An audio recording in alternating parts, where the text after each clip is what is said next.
नमस्कार, मैं हूं खान। दिन भर की खबरों में सबसे पहले नजर डालते हैं आज के मुख्य समाचारों पर। शिक्षक संघ ने किया स्कूलों के एकीकरण का विरोध, 9 सितंबर को करेंगे प्रदर्शन। मनरेगा कर्मियों ने किया प्रदर्शन, कहा काम पूरा होते ही घर जाने की मिली छूट। द्विवर्षीय सर्विस चार्ज के तौर पर 75 रुपए वसूलना जायज, गैस उपभोक्ताओं को चूल्हे के लिए बाध्य नहीं कर सकती एजेंसी। 442 के बाशिंदों ने किया आयुक्त श्रवण बिश्नोई का घेराव। अब समाचार विस्तार से। राजस्थान शिक्षक संघ राष्ट्रीय उप शाखा ने कलेक्टर कार्यालय के सामने प्रदर्शन किया और सरकार विरोधी नारे लगाए। वे सरकारी स्कूलों के एकीकरण का विरोध कर रहे हैं। उनका कहना है कि सरकार की नीति शिक्षा विरोधी है, लिहाजा वे शिक्षा बचाओ अभियान चलाते हुए 9 सितंबर को जिला मुख्यालय पर प्रदर्शन करेंगे।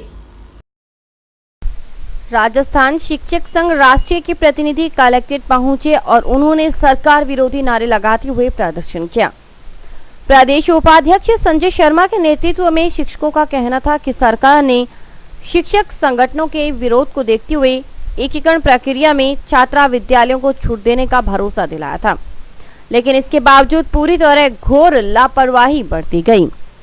राष्ट्रीय शिक्षा नीति एवं माध्यमिक शिक्षा बोर्ड राजस्थान के प्रावधानों के विपरीत प्रधानाध्यापकों और व्याख्याताओं का कलांश भार बढ़ाया जा रहा है। यह एक विरोधाभासी कदम है।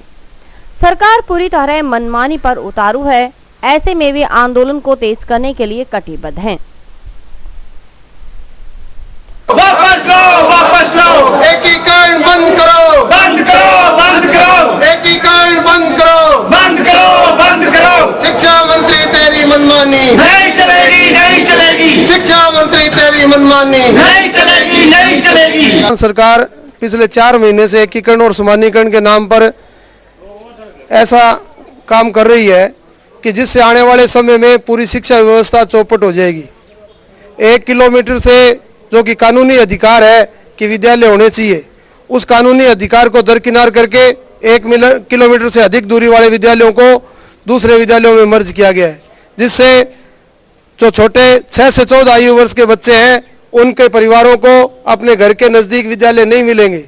और शिक्षा के साथ खिलवाड़ के तहत माध्यमिक शिक्षा में पूरी तरह से पदों का आवंटन इस तरह से किया जा रहा है कि पूरी जो शिक्षा व्यवस्था चौपट हो जाए और बच्चे जो है शिक्षा माफिया के हवाले हो जाए। आने वाले समय में गरीब अभिभावक और गरीब जनता के बच्चों से यह सरकारी शिक्षा दूर जो करने जा रही है सरकार, शिक्षक संघ राष्ट्रीय अपना विरोध करता है। इसमें प्रकट करता है कि इससे जो हमारी शिक्षा व्यवस्था है, जो आज़ादी के बाद जो हमने शिक्षा व्यवस्था को चलाया है, वो आने वाले समय में सरकारी जो शिक्षा है वो पूरी तरह से हमारे गरीब अभिभावकों और जनता से दूर होने जा रही है। हम सब अभिभावकों और ग्रामीण जनता और सभी शिक्षक संगठनों, छात्र संगठनों, छात्रों से भी अपील करते हैं कि इसमें शिक्षा बचाओ अभियान में अपना पूर्ण योगदान दें। प्रदेश उपाध्यक्ष संजय शर्मा के मुताबिक अगर सरकार ने तत्काल एकीकरण और समानीकरण प्रक्रिया को बंद नहीं किया तो वे 9 सितंबर को जिला मुख्यालय पर प्रदर्शन करेंगे तथा आंदोलन को और तेज करेंगे। और आगामी 9 तारीख को यही पूरे जिले का प्रदर्शन किया जाएगा और जब तक सरकार इस मुद्दे पर संगठनों को विश्वास में लेकर कदम नहीं उठाती, ये आंदोलन जारी रहेगा। मनरेगा पर महाभारत जारी है। ग्राम पंचायत मुंडा के मनरेगा कर्मियों ने कलेक्ट्रेट के सामने प्रदर्शन किया और व्यवस्थाओं में सुधार करने की मांग दोहराई। उनका कहना है कि काम पूरा होने के बावजूद उन्हें कार्यस्थल पर जानबूझकर बिठाए रखा जाता है, जिससे उन्हें परेशानी होती है। मुंडा ग्राम पंचायत के मनरेगा कर्मी मोदी सरकार से बेहद खफा हैं। पूर्व सरपंच गोपाल राम के नेतृत्व में वे हनुमानगढ़ पहुंचे और कलेक्टर कार्यालय के सामने प्रदर्शन किया। उनका कहना था कि मेटों की मनमानी अब चरम पर पहुंच चुकी है। काम खत्म होने के बावजूद उन्हें कार्यस्थल पर जबरन बैठाया जाता है, इससे उनका काम प्रभावित होता है। कार्यस्थल पर न पानी की व्यवस्था है और न ही छाया की। भुगतान भी समय पर नहीं हो पाता। ऐसे में समस्याएं विकट हैं। उन्होंने बात बात में मोदी सरकार को भी निशाने पर लिया और कहा कि 100 दिन पूरे हो गए लेकिन एक भी राहत नहीं मिली। आज 5-10 साल पहले 5 साल पहले तो बहुत ही बढ़िया था। नहीं अब ये सरकार नई सरकार आए बाद में ना तो वहाँ गरीबा ने कोई पैसों मिले। सारो दिन के 9 बजे ले गए शाम ने 6 बजे तक काम अगर पूरा कर दे तो भी बड़े बिठाई रखे छोड़िया जावे मेरा बड़का फाकर दुआ बत्ता खेले अरे बन घरों टुलका ही घाल दिया बैको डांगर दी लोग रोटी पानी टाबर करे भूख मरता रोए अरे बा मेरे काम बैठी रखे बने तो मतलब सरकार ने काम हुए काम पूरा करे भी बावजूद भी 50-50 रुपया दिहाड़ी खाया ने अब जठे जानो बड़े रो लिया सुनाई कोई करे को नहीं आ है मोदी सरकार है जग दिन तो घर घर में आग लगी मोदी मोदी मोदी अब मोदी ने रोता फिराट है। और हमारी नरेगा की समस्या है मैं तो पैसा पूरा आता है और 6 बजे तक बिठाई रखते हैं और मजबूर करे रखते हैं। ग्राम पंचायत अपनी मर्जी चलाती है और 2 बार आगे विज्ञापन दे चुके हैं और इसलिए आज कलेक्टर साहब के सामने पेश हुए हैं। हमारी मांग पूरी नहीं हुई तो हम धरना देंगे, प्रदर्शन करेंगे, तोड़ फोड़ भी करेंगे। ना कोई दवाई पानी नरेगा खातर 6 बजे तक बिठाए रखे। रसोई गैस उपभोक्ताओं के लिए ये अच्छी खबर हो सकती है। दरअसल गैस एजेंसी संचालकों पर अक्सर आरोप लगता है कि वे उपभोक्ताओं को गैस चूल्हा और अन्य उपकरण खरीदने के लिए मजबूर करते हैं। डीएसओ सुनील वर्मा ने दो टूक कहा कि यह गलत है। एजेंसी संचालक किसी उपभोक्ता को इसके लिए बाध्य नहीं कर सकते। हाँ, वे 2 साल के लिए सर्विस चार्ज के तौर पर 75 रुपए जरूर ले सकते हैं। रसोई गैस उपभोक्ताओं की अक्सर शिकायत रहती है कि गैस एजेंसी संचालक उन्हें चूल्हा और अन्य उपकरण खरीदने के लिए मजबूर करते हैं। यही शिकायत लेकर पहुंचे जनवादी नौजवान सभा के कार्यकर्ता सुनील शर्मा, जयसिंह, दिलीप धानक, राजू, मुरली मीना और सतपाल दामड़ी आदि ने डीएसओ को बताया कि कुछ एजेंसी वाले अब भी उपभोक्ताओं को मजबूर कर रहे हैं। डीएसओ ने कहा कि यह गलत है। अगर कोई एजेंसी संचालक ऐसा करता है तो उसकी जांच होगी और फिर दोषी पाए जाने पर उसके खिलाफ नियमानुसार कार्रवाई की जाएगी। पढ़ लिया मैंने इसे। 75 रुपये 2 साल की जो है वो अनिवार्य जांच के नियम है। प्रत्येक गैस एजेंसी जो है वो हर उपभोक्ता का एक किचन वेरिफिकेशन करती है जिसमें वो आपके यहाँ लगे हुए उपकरणों की जांच करती है। जैसे पाइप है, रेगुलेटर है, सिलेंडर है, आपकी शेल्फ बनी हुई है, उस जांच का जो है गवर्नमेंट का प्रोविजन है जिसके 75 रुपये लिए जा रहे हैं। रिप्रेजेंटेशन में जो आपने ये बात कही है कि वो पाइप ज़बरदस्ती दे रहा है या कोई दूसरी चीज़ें दे रहा है, मैं आपको ये बिल्कुल क्लियर करना चाहूँगा कि ऐसा कोई प्रावधान नहीं है कि वो कंपनी से चूल्हा ले या कंपनी की पाइप ले या अन्य कोई सामान खरीदे। अगर ऐसी कोई शिकायत है तो आप मुझे कंप्लेंट करें और मैं इसकी जांच करवा के उसको दंडित करूंगा। संबंधित जिला रसद अधिकारी को इंडियन गैस वालों के जो मनमानी कार्रवाई है उसके बदले में हमने आज एक ज्ञापन दिया रसद अधिकारी को। और ये जो इंडियन गैस वाले हैं ये आम लोगों से जो पाइप का नाम लेके एक्स्ट्रा जो वसूली कर रहे हैं 150 रुपये की। अभी एक क्लाइंट के साथ टाउन के अंदर 150 रुपये पाइप के मांगे गए, जो उसने नहीं दिए तो उसकी सप्लाई रोक दी गई। और ये धमकियां भी देती हैं अगर आप चूल्हा या पाइप नहीं लोगे तो हम आपकी सप्लाई बंद कर देंगे। अभी रसद अधिकारी जी ने हमें यही बात बताई भी कोई ज़रूरी नहीं है चूल्हा और ये पाइप लेना, ये तो आप अगर लोगे तो आपसे पैसे लेंगे, आपकी कोई सप्लाई नहीं रोक सकता। अगर अभी उन्होंने हमें आश्वासन तो दिया है भी हम इसको रोकेंगे, अगर नहीं करते हैं तो एक नई जंग शुरू की जाएगी। जंक्शन के वार्ड 40 और 42 के बाशिंदे आज नगर परिषद कार्यालय पहुंचे और कमिश्नर श्रवण बिश्नोई के खिलाफ रोष जताया। वार्ड वासियों का कहना था कि मामूली बारिश के बाद गलियों में पानी भर जाता है जिससे आवाजाही में काफी परेशानी होती है। अव्यवस्थाओं से परेशान वार्ड 40 और 42 के बाशिंदे पार्षद हाकम सिंह और मनोहर लाल के नेतृत्व में कमिश्नर श्रवण बिश्नोई से मिलने पहुंचे और पानी निकासी को लेकर उचित व्यवस्था करने की मांग की। पार्षद मनोहर लाल ने बताया कि पिछले दिनों धरने के दौरान कमिश्नर ने वार्ड में 300 ट्रॉली मिट्टी डलवाने का आश्वासन दिया था, लेकिन अब तक सिर्फ 60 ट्रॉली मिट्टी डलवाई गई है। बारिश के बाद गलियों में पानी भरा है। उन्होंने कहा कि आज कमिश्नर से मिलने आए हैं तो उनका कहना है कि पैसा नहीं है, काम कैसे करवाएं। इससे पार्षद सहित वार्ड वासियों में रोष व्याप्त हो गया। उन्होंने कहा कि अब वे कमिश्नर को कब्जे भी नहीं हटाने देंगे। और सबसे ज़्यादा जो है 42 की समस्या बहुत है। बरसात आती है तो गलियों में पानी भर जाता है और सड़कें, आज से हमने 10 दिन पहले धरना लगाया था तो कमिश्नर साहब ने हमें आश्वासन दिया था कि हम जो है आपका 10 दिन के अंदर जो है 300 मिट्टी ट्राली फेंकेंगे। आज तक वो 300 ट्राली छोड़ के मेरे 60 ट्राली में से डाली है। जब भी कोई बात करते कमिश्नर साहब वो कहता जी मेरे पास पैसा नहीं है। तो ये तो कमिश्नर का काम है पैसा लाना और शहर का विकास कराना। जब भी इनसे कोई बात करो वो कहता जी मेरे पास पैसा नहीं, ठेकेदार को कहाँ से दें, ठेकेदार कहते हैं हमें पैसे दो। तो तो ये हमें मूर्ख बना रहा है कमिश्नर साहब। मैं कमिश्नर साहब से फिर निवेदन करना चाहता हूँ भी आप जिले के मालिक हो और आप पूरी पावर आपको हनुमानगढ़ जिले में कमिश्नर हो आप यहाँ के, और ये ऐसी बातें जो करते हैं वो उनके लिए अच्छी है। और मैं कमिश्नर साहब को और चेतावनी करता हूँ भाई आज के बाद अगर कमिश्नर किसी वार्ड में जाके कोई कब्जा तोड़ेगा तो हम कमिश्नर साहब का विरोध करेंगे और डट के विरोध करेंगे, चाहे हमें उसके लिए जेल जाना पड़े। हम कमिश्नर साहब को बनने नहीं देंगे वार्ड में। हमारी समस्या ये है कि 5 साल से हम रोज धरना पर आते हैं कि भाई हमारे कुछ समस्या का हल करो। ये सुनवाई यहाँ कुछ भी नहीं हो रही है। जब आते हैं तो कहते हैं हमारा पैसा मुक गया। अरे मुक गया तुम्हारा पैसा तो तुम्हें बैठ के ऐसे कैसे चला रहा है? जो लाइट के बिल 500 आती थी उसके 1000 बनाया है, जिसके 1000 आती है उसके 4000 बना के भेजा है। हाँ, तो हमारे से लूट कर ये पैसा कहाँ जा रही है? ये पब्लिक से रुपया लूट के कहाँ जा रही है? हम गली वाले हैं तो गली में हमारे पानी खड़ी है ना, ये गली का हमारे समस्या का कोई हल कर रहे हैं, और ना ये गली में जो 4 प्लाट वाले हैं ना वो घेर रखा है, ना उसको तोड़ फोड़ करवा रहे हैं, तो हम किधर से टपेंगे? समाचार अभी और भी हैं, देखते रहिए दिन भर की खबरें। Baby happy modern PG college, a brand for quality education द्वारा स्टूडेंट्स के करियर को ध्यान में रखते हुए विभिन्न प्रकार के कोर्सेज करवाए जाते हैं, जैसे MSc, MA, BCA, BBA, BSc, BCom, BA। College में वेल क्वालिफाइड लेक्चरर्स की कड़ी मेहनत से लगातार 3 वर्षों से स्टूडेंट्स ने महाराजा गंगा सिंह विश्वविद्यालय की मेरिट लिस्ट में अपना नाम लाकर शिक्षा के क्षेत्र में एक नया रिकॉर्ड कायम किया। हाय, आई एम नूरजहां, मैं BBA की स्टूडेंट हूँ। मैंने BBA फर्स्ट ईयर में यूनिवर्सिटी में 3rd रैंक प्राप्त किया था। इसका सारा श्रेय मैं अपने मैनेजमेंट और स्टाफ को देना चाहूँगी, जिन्होंने यहाँ पर मुझे इतनी अच्छी फैसिलिटीज़ प्रोवाइड करवा। Simranjeet Kaur, first year I scored 80% marks, and for this I would like to thank for Baby Happy Modern PG College. The environment of this college is very learning and I have learned a lot of during these 2 years. College में corporate world की आवश्यकताओं को ध्यान में रखते हुए समय समय पर करियर गाइडेंस सेमिनार्स और वोकेशनल कोर्सेज आयोजित किए जाते हैं।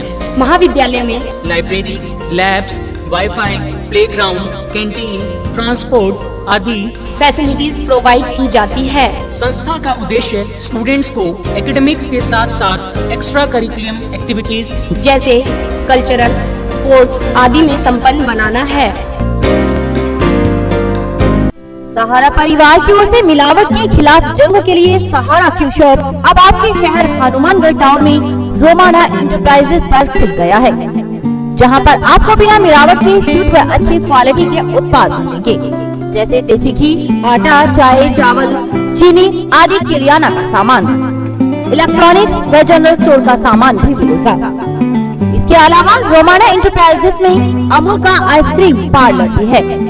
यहाँ पर अमूल के सभी प्रकार के उत्पाद जैसे आइसक्रीम, दूध, दही, पिज्जा आदि उपलब्ध है।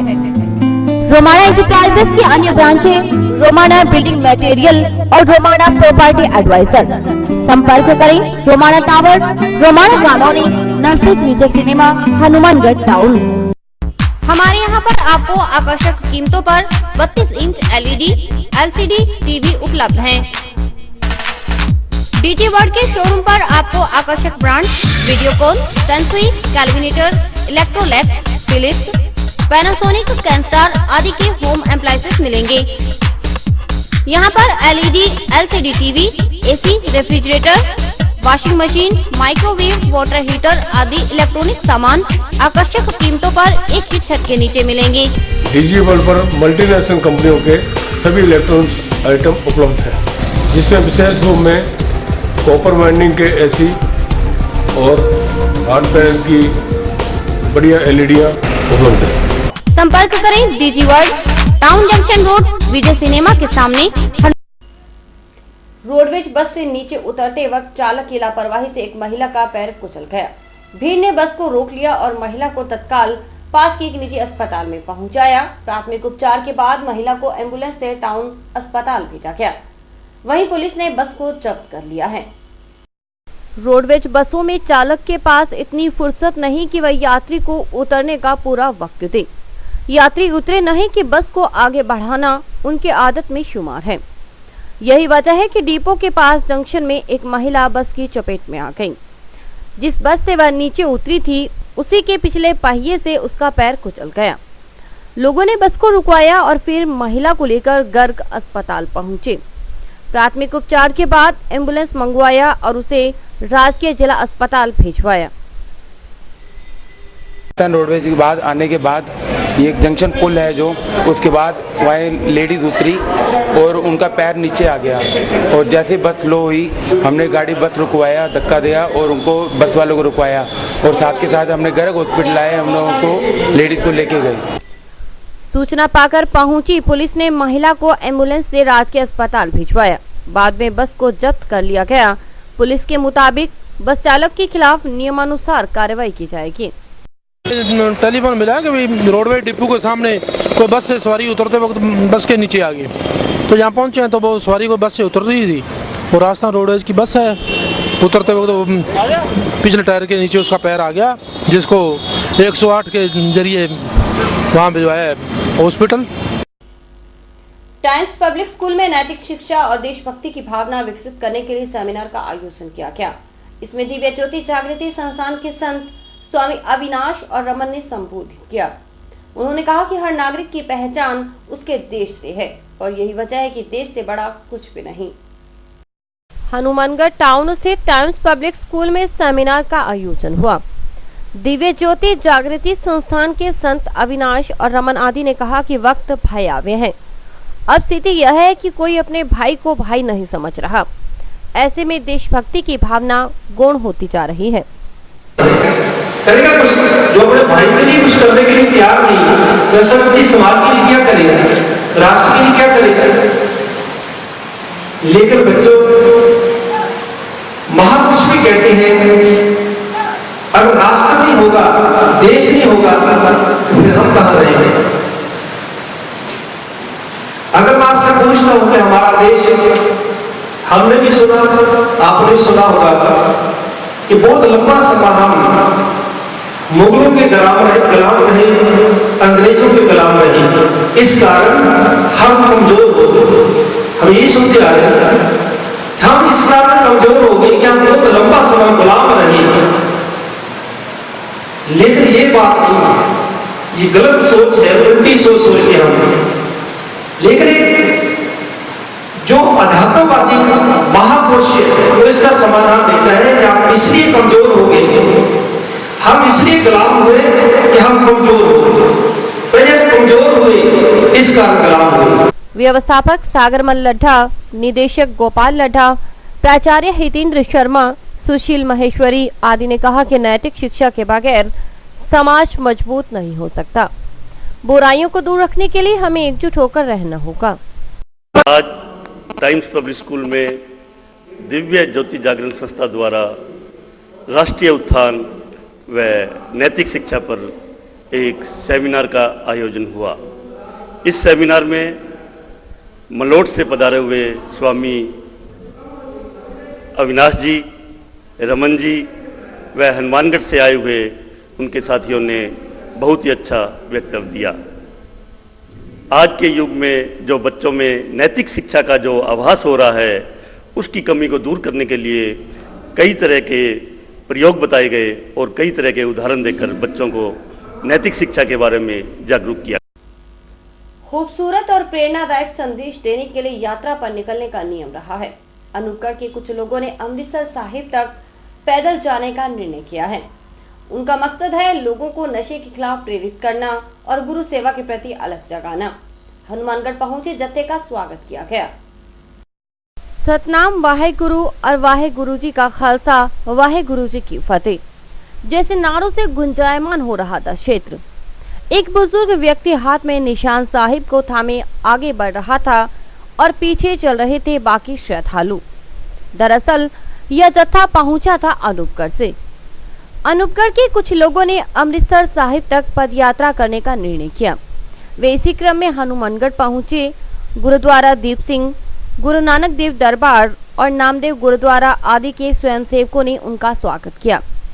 आखिर क्या है उनकी इस पदयात्रा का मकसद?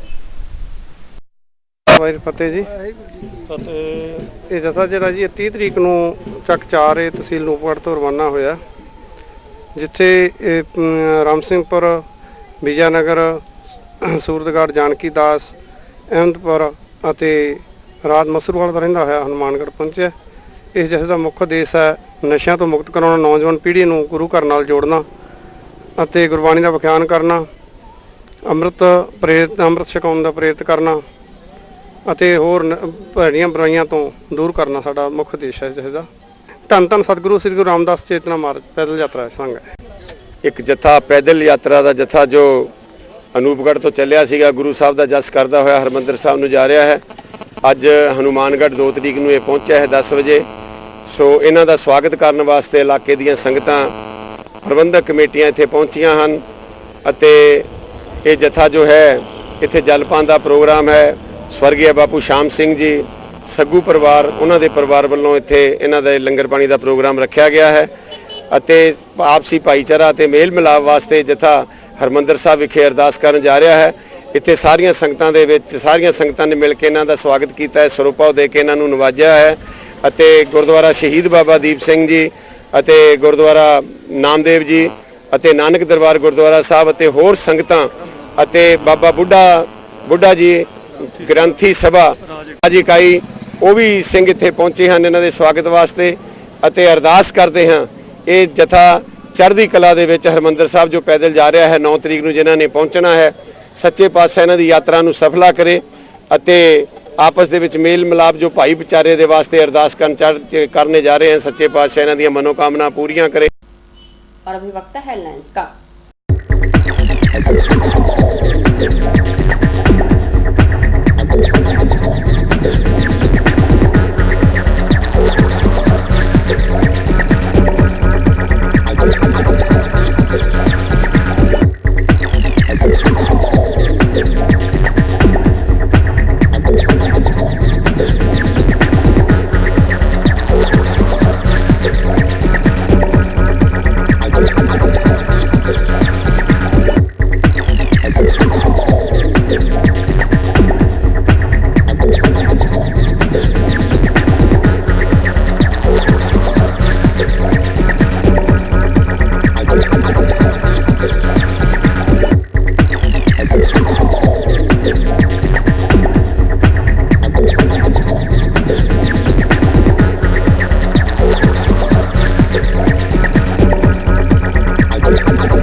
राजस्थान के प्रमुख मेलों में शुमार है गोगामेडी मेला। करीब 20 लाख से अधिक श्रद्धालु जुड़ते हैं यहाँ, लेकिन श्रद्धालुओं की तादाद बढ़ने के साथ ही व्यवसाय भी बदहाल होने लगे हैं। देखते हैं नोहर संवाददाता रमेश तिवारी की रिपोर्ट। अव्यवस्थाओं के बीच गोगामेडी का शुक्ल पक्षीय मेला भरने लगा है।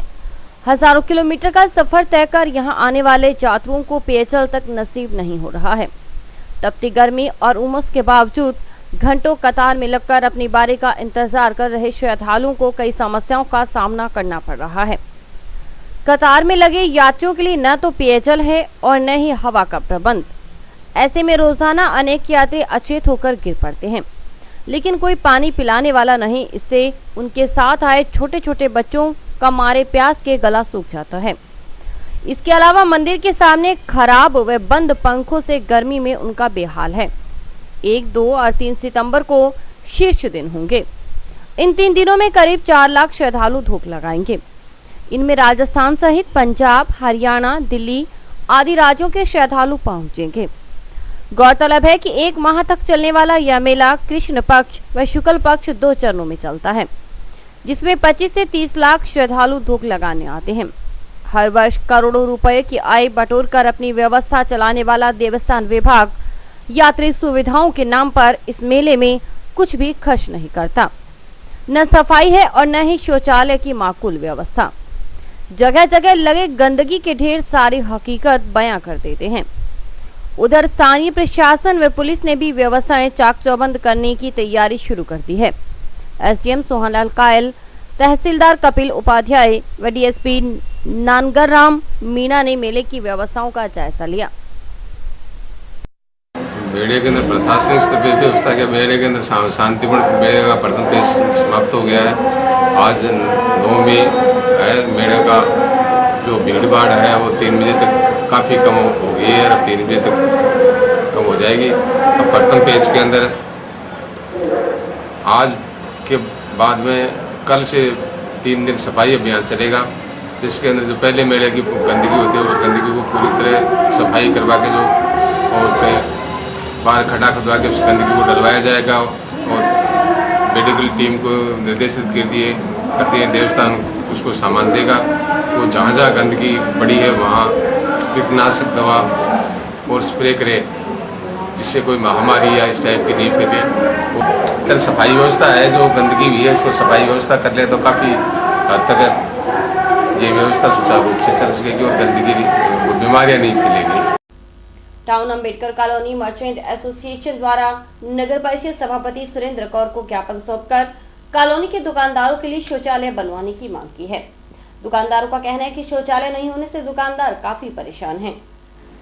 अंबेडकर कॉलोनी मर्चेंट एसोसिएशन ने सभापति सुरेंद्र कौर को ज्ञापन देते हुए अंबेडकर कॉलोनी के दुकानदारों को शौचालय नहीं होने से हो रही परेशानी से अवगत करवाया।